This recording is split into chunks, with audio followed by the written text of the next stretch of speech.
संयुक्त संघर्ष मंच के द्वारा आंदोलन किया जा रहा है, कल नगर निगम का घेराव है, क्या कुछ कहना चाहेंगे?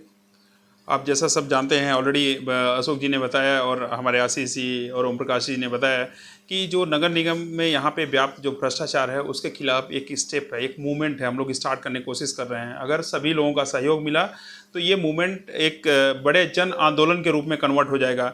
आप सब जानते हैं कि जो सिंगरौली आपका सेकेंड हाईएस्ट राजस्व देता है अपने स्टेट गवर्नमेंट को, लेकिन यहाँ की सुविधाएं आप बताइए, अगर पूरे मध्य प्रदेश में जितनी नगर निगम है वो कौन से स्तर पे हम लोग आते हैं? अगर हम दूसरा सबसे ज़्यादा रेवेन्यू देते हैं इस स्टेट को, तो हम क्या उस सुविधा के लायक नहीं है क्या?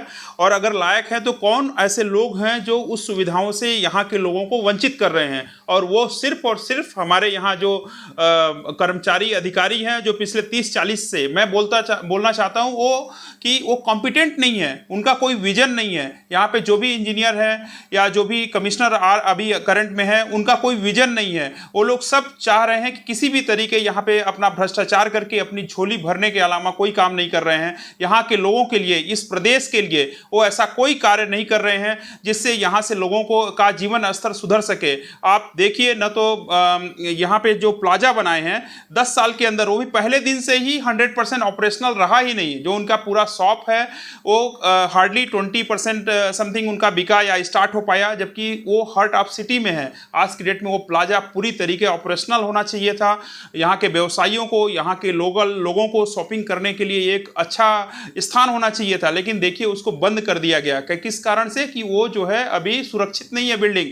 मैं पूछना चाहता हूं कि आप दिल्ली में जाके कनॉट पैलेस बताइए, जो अंग्रेजों ने बनाया था, वो आज तक कैसे संचालित है? आपका जो बनाया हुआ बिल्डिंग जो आपकी, जबकि आप अंग्रेज बनाए थे आज से 150 साल पहले, 200 साल पहले, वो कौन सी टेक्नोलॉजी लाए थे जो हम 200 साल पहले बाद भी हम लोग उसको इंप्लीमेंट नहीं कर पा रहे हैं, और 10 साल के अंदर वो बिल्डिंग धराशायी हो जा रहा है। ये इस तरीके एक अकेले मुद्दा नहीं है। आप रोड जो बना रहे हैं या जो बिल्डिंग और कंस्ट्रक्शन कर रहे हैं, आपका कोई विजन नहीं है। आप ये माजन मोड़ से बिंदनगर को सिंगरौली में आंकना बंद कीजिए। आपका टोटल एरिया देखिए, मुंगेर से हो गए और इधर आपका जो परसौना के आगे क्षेत्र है, पूरा इनका जो मेन रोड छोड़िए, उसके अंदर जो जहाँ पे सिटी लोग जहाँ बसे हैं, उनके डेवलपमेंट के लिए या उनका जीवन सुधार के लिए आपने क्या ऐसे कार्य कर रहे हैं? इनका कोई विजन नहीं है। सिर्फ टेंडर लाओ, टेंडर में पेमेंट कर दो, बट उस जो काम क्या करना है, क्या ऑब्जेक्टिव्स हैं,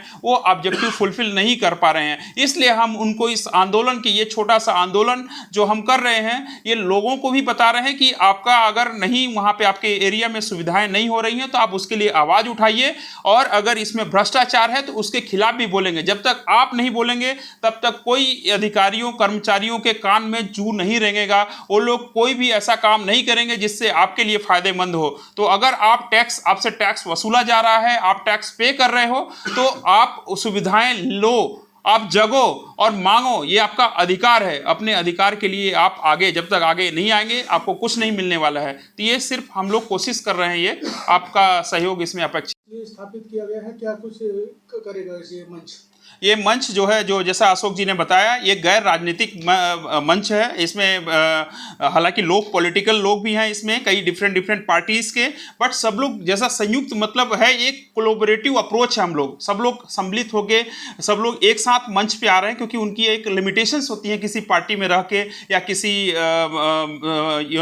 ऑर्गेनाइजेशन में रह के, तो वो लिमिटेशंस से बाहर हट करके एक सब लोग साथ में आ रहे हैं हम लोग, और ज्वाइंटली हम लोग कुछ कोशिश कर रहे हैं कि यहाँ पे जो भी सिंगरौली में भ्रष्टाचार हो, या तो लोगों को जो प्रताड़ित हो रहे हैं या किसी अन्य तरीके के उनको अगर प्रॉब्लम है, तो उसको हम लोग कोशिश करेंगे संबंधित अधिकारियों कर्मचारियों को आगाह करने का काम करेंगे कि भैया अब बहुत हो गया, बस करो, अब आपको सही से काम करना पड़ेगा यहाँ के लोगों के लिए।